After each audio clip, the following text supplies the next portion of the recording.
إلهي لست للفردوس أعلى. In Tunisia, Egypt, Syria. Can you bring us up to date? Give us some perspective. Since last we spoke, Morris, the events in Mali are now emerging as we suspected that it would. One more time, Muslims who are of the Salafi or the Wahhabi branch or sect of the faith have been taken for a ride. They were armed, they were trained, they were financed, and they were sent on this expedition, this fishing trip into northern Mali. They were portrayed as Islamic militants. In other words, the image of Islam which is being portrayed is one which should terrify the rest of the world. That if this kind of people were to take over the world, what great danger would there be for mankind? And when they had beaten their drums sufficiently, then a compliant president of Mali turned to France, as perhaps was prearranged. And France was able to intervene, and the white man came to save Africa. And so colonialism was turned on its head. And now Western civilization has been portrayed in a positive light for the rest of Africa.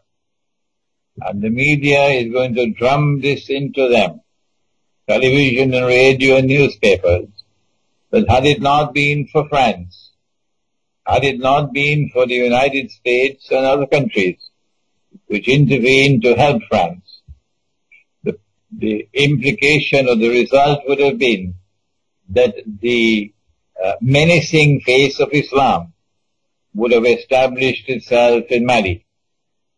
And that would have been a precursor for what would have come for many kind of portrayal of Islam is absolutely essential for Israel. If Israel is to wage the wars that I've been saying for so long, that Israel will have to wage, if Pax Judaica is to replace Pax America, Israel will want a casus bellum. Israel will want to be able to wage her great wars and yet portray herself and portray the Western world that will be supporting it, NATO, as defenders of freedom and saviors of mankind from an Islam which is menacing mankind. So it was a propaganda bonanza, what has occurred in northern Mali. And once again, the Salafi version of Islam has been taken for a ride, and they have embarrassed us. They are people who have eyes and yet do not see. They have ears and yet do not hear. Not all of them, but these who have been at work in Libya. And as a result of their work and the intervention of their friend NATO, now the Libyan government is gone and NATO is in control, essentially in control, in Libya. And they're doing the same thing. I call them Dajjal's warriors. They're doing the same thing in Syria. These are people who are being nurtured, they're being financed, they're being trained, they're being armed to act as guinea pigs, to fight NATO's war for NATO, and to advance the agenda that Israel is advancing, so that Israel can wage her wars tomorrow to save the world from Islam. That's my initial analysis of the events of northern Mali. The second thing that is important is that the war in northern Mali has already spilled over into Algeria. while Algeria has not been a model state, the government of Algeria has not been a model government. It has been complicit in many things, of which Pakistan is also complicit, and Egypt is also complicit, in renditions, for example. Yet the government of Algeria and the people of Algeria have shown themselves to have a certain kind of independence and a certain kind of originality of thinking. And they have not been camp followers of the Zionists, not Algeria. And Algeria has been courageous enough to establish a friendly relationship with Iran. Algeria is taking a chance in doing this, pursuing this independent policy and not being a camp follower of the Zionists. And that is that she exposes herself to be targeted. And this is what's now happening. And I think many, many Algerians recognize that the next target is Algeria. But I am hopeful.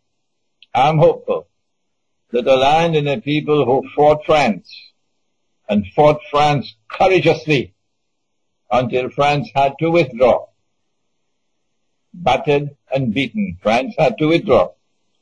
Such a people are not likely to allow themselves to be recolonized so easily.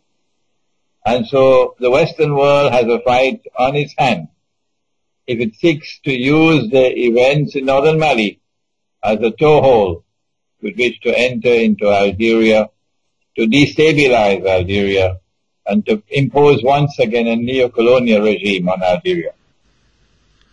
It's a huge country logistically, Algeria. I don't know how it could monitor its borders. It also has been accused of assisting France in this onslaught on Mali, and it's even been accused of giving France the money to wage the war. The President Hollande was in Algeria 2 weeks before the war started. The manner in which the Algerian army, the Algerian armed forces, put down the armed hostage-taking in the south of Algeria meant it emphasized that they did not care how many had to die, but they were not going to allow themselves to be taken for a ride. That's a positive sign. The British and French and people were quite taken aback by the Algerian response in the way that they were not consulted. So it was indeed a mark of independence. They're a very difficult people, the Algerians. When I meet them face to face, they get very emotional, and they're a highly charged lot. But the West seems dedicated to destroying all tribes and culture and traditions, and Algeria is a target, therefore. That's a universal policy of the Gog and Magog world order, that they want to bring about one godless global melting pot. I saw it in New York.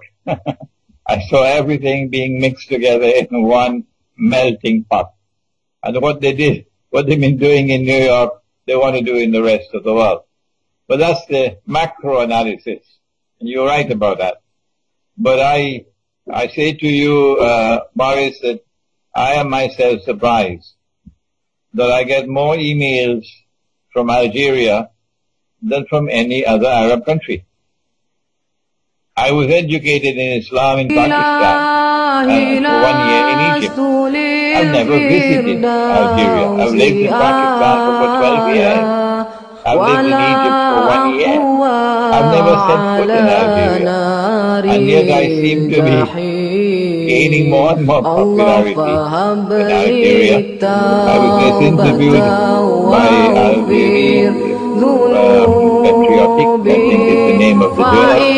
A long interview, and it's being published now